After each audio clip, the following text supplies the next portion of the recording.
On a cold and dark November day, my daughter said, "Today we learned to use an axe and a hammer and nails in kindergarten."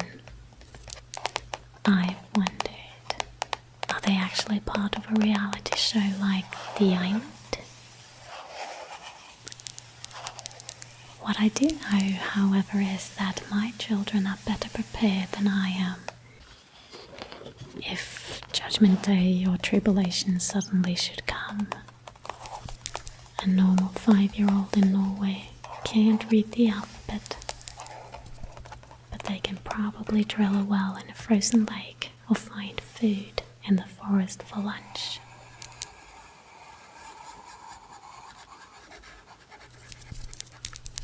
Hello, my friends, and thank you for visiting. Today I will be sharing some weird stuff about the Norwegian culture and how a foreigner looks at how we do life. And what I'm gonna read from an article that was published in one of Norway's largest newspapers called Aftenposten. It was published the 9th of August 2024, and it's written by a French individual that's moved to Norway and been living here for 14 years. So she's been raising her kids here, and she has had a cultural shock and some surprises. And I must say, she's funny. She puts it to the, on the edge, but it's so true. It is absolutely true, and we laugh about it because, it's kind of ridiculous, but it is the norm. I will be reading from the article, but of course I had to translate it, and I will take some liberties when it comes to adding and exchanging words, etc., so that I make sure that you understand the context and what it's really about. So with that, I'm going to start with the heading, and that is simply, what's the point of buying an exclusive sofa and exquisite interior design items if you're going to spend every weekend out in the woods anyway? That's a point, and it's so true. So I will just continue reading, and this is the French lady writing. I grew up in Paris and moved to Norway in 2010.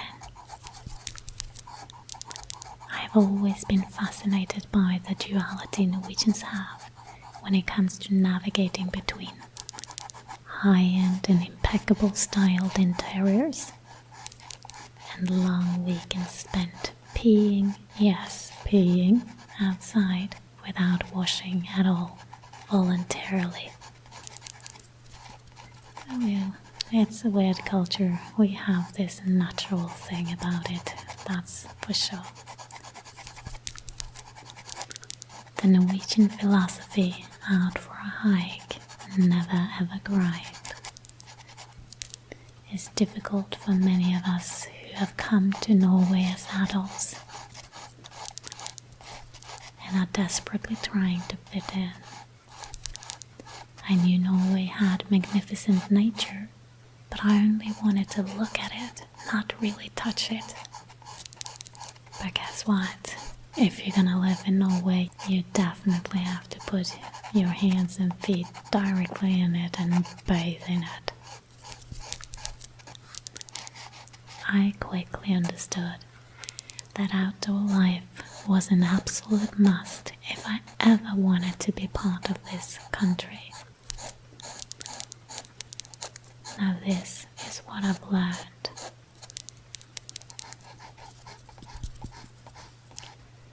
It's not enough to go on a trip. You also have to be excited about it. You have to really express that you enjoy it. Yes, the trip is way too long, and it's raining uphill, and it's blowing, strong winds, and it's uncomfortable, and you regret agreeing to help your friend find a cabin way out in nowhere, far away from the road access, etc. But it's not allowed to be grumpy on a trip in Norway. No, no, no, no, no. Even Norwegian dogs are so happy on a trip. Now, while you get into the cabin, there's always a cabin book where you write like your experience, your memories for later on, of what happened and how you enjoyed your trip. And in the cabin book, you can read that everyone who has been there before has had an absolutely fantastic time. People are even so excited that they start drawing in the book, and they all seem to agree that life is best in the old wooden cabin with no water, barely electricity. Wi-Fi is left to the imagination, and it's far away from everything. No facilities whatsoever.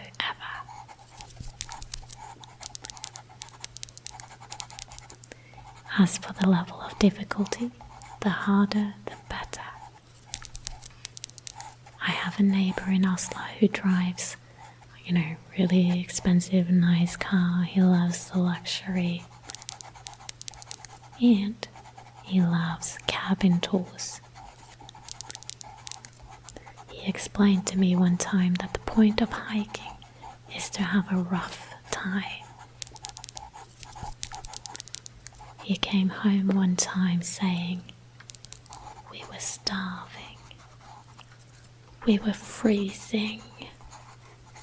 And one of us lost all of his toenails. It was the perfect trip. It was the best trip ever." Yeah, that's the craziness of it.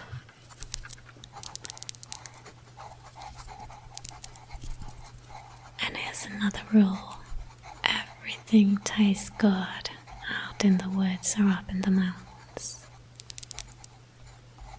Country that wins prizes every year and makes absolutely delicious food. The criteria for good food are completely gone once you step out in nature. A tiny piece of chocolate and a slice of orange is seen as fantastic and phenomenal. And dry food in a bag that looks like dog food, or sausages in a thermos, are treated like delicacies, no matter how it tastes. That's what it's like to be out in the woods and the mountains. Comfort is for losers, that is the norm, because comfort is not really an option on these trips. Adults sleep in bunk beds and claim they slept better than in their luxury beds at home, even though the beds in the cabins are like coffins made of wood. And if you need to pee, or even worse, you have to look Queen Sonja in the eyes as the royal family still decorates the walls of the outdoor cabin toilets. It used to be a tradition from old age to wipe with sheets from magazines and newsletters, but of course one couldn't wipe with the royal family, so their images were put up on the walls of the stinky outdoor toilets as a sign of honor, that they may rule there in the stench. So, my question is, have we not passed that stage yet?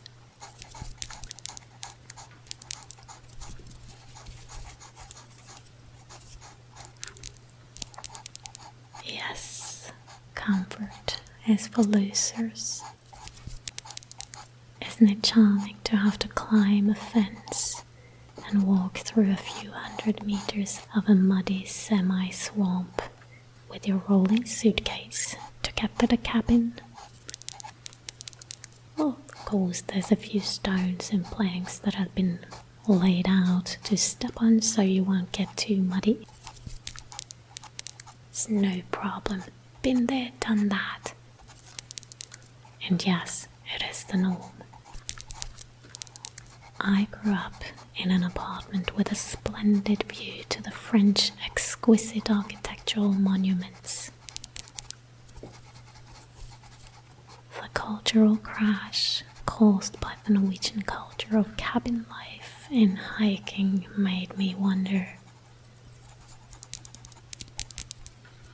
have I moved to the richest country in the world, or have I moved back in time?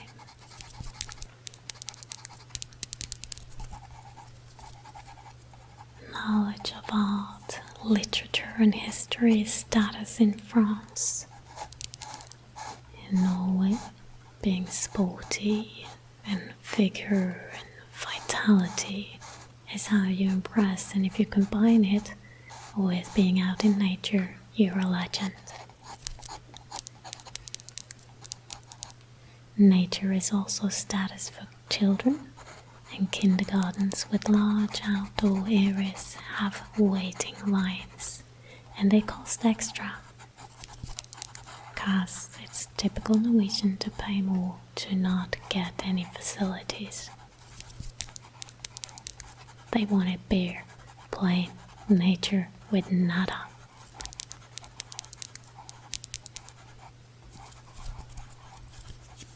The number of trips per week is the number one criteria for selecting the best nursery school.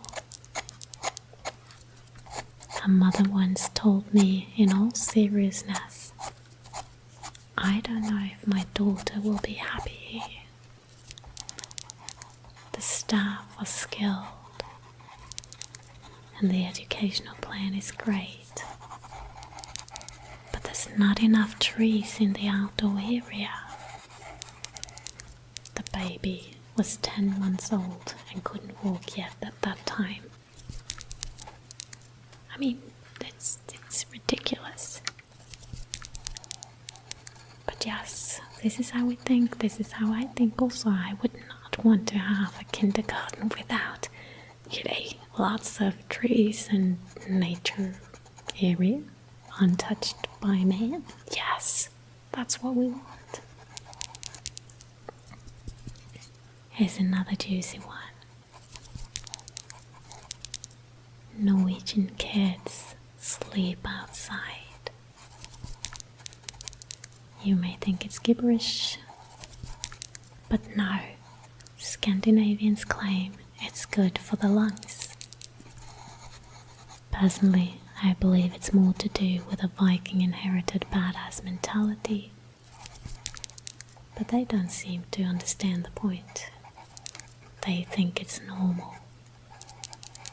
So my children have slept outside all year round, in a pram, and amazingly, all three are still alive.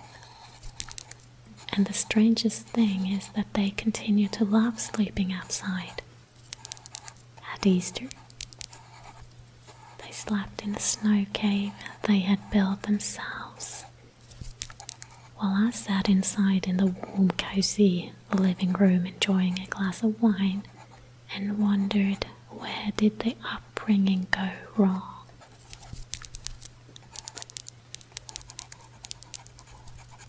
And it's true, they do love to sleep outside. My kids do it all the time, so much. Generally speaking, Norwegian children nail outdoor life. A normal 5-year-old in Norway can't read the alphabet, but they can probably drill a well in a frozen lake or find food in the forest for lunch. On a cold and dark November day, my daughter said, "Today we learned to use an axe and a hammer and nails in kindergarten." Yeah, that's what they do at 5 years old.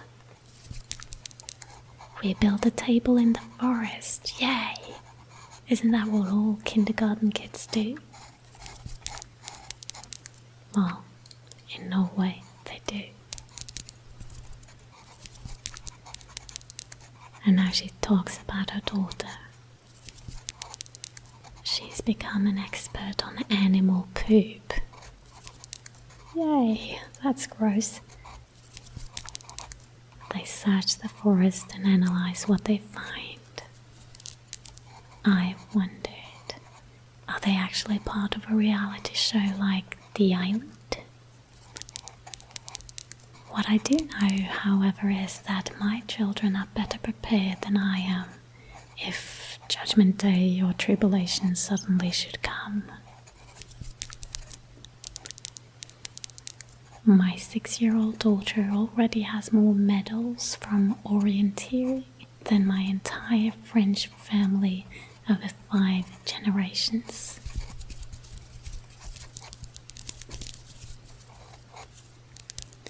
Out on a trip, the children gain a lot of new academic knowledge, like measuring with sticks or counting with pine cones.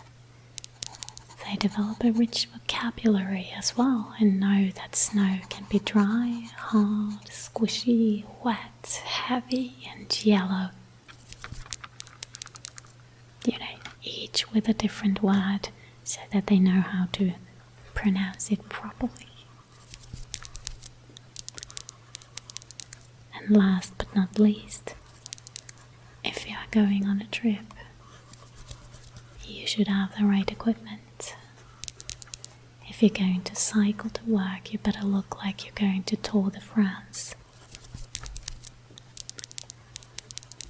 In Norway, it's not a problem wearing a hideous green hat or purple rain pants, because there is no such thing as bad weather. There's only bad clothes. Or clutter, I don't know if that's allowed to say, but we say it in Norwegian in a way where it's rhyming. Yep, that's true, that's the mantra.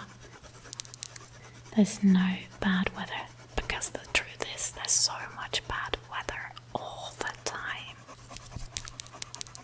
And if we were to let that limit us, we wouldn't be able to do anything. So the truth is, we say that there's no bad weather, there's only bad clothes, and if you have the right clothes, no weather is bad at all. Yep, you will get used to it if you live here.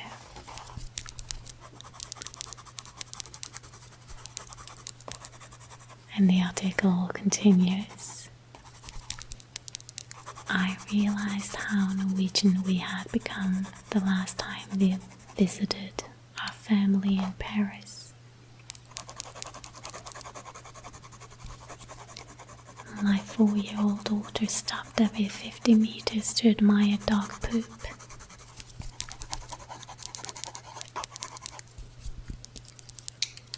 My 6-year-old daughter climbed trees. And my 3-year-old son fired up the disposable barbecue in the park. The other children were dressed as small adults and were not allowed to play in order not to ruin their new shiny shoes. Within one generation, my family went from sophisticated art, literature, food, and wine to primitive survival-style hiking in the mountains. Talk about integration journey.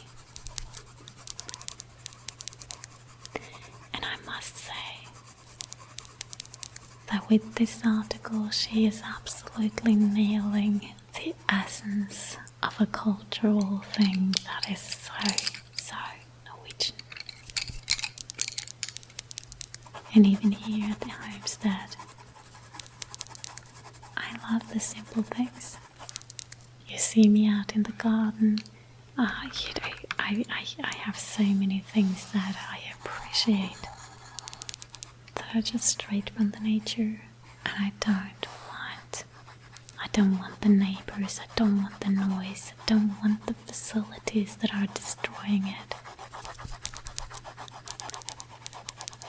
And it's, my kids, they've been doing all the things that's in here.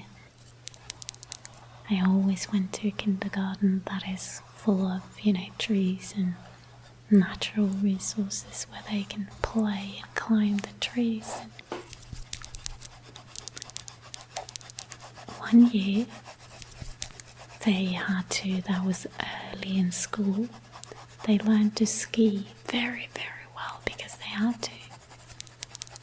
There was so much snow that it was almost impossible for them to get to school without skiing. And it was 2 kilometers one way to the school. So they got really good at skiing that winter because they had to. And there's just so many things that is so true in here, and we do value it. I do struggle with some of these hiking, with my eyes and my sight, etc. I can't do that. But still, even if I couldn't do that, my kids have been influenced, and they go mountain hiking and sleep in hammocks and do all the crazy stuff that I am not really able to do. And it's just a part of the culture. You gotta love it if you stay here.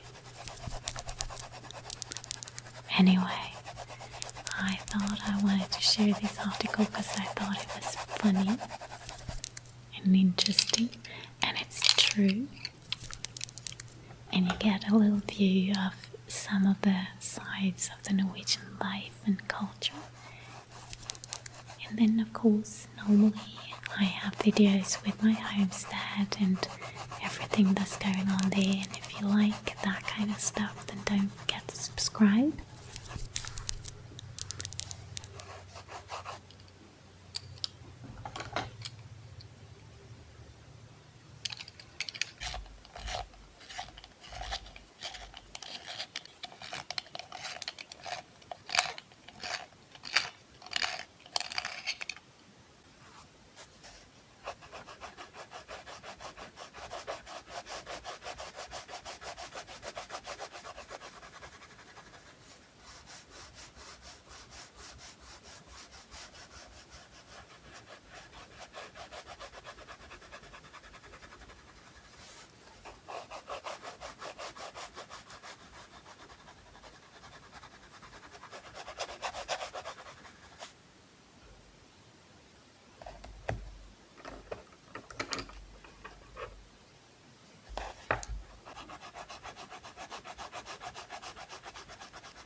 I hope to see you again soon.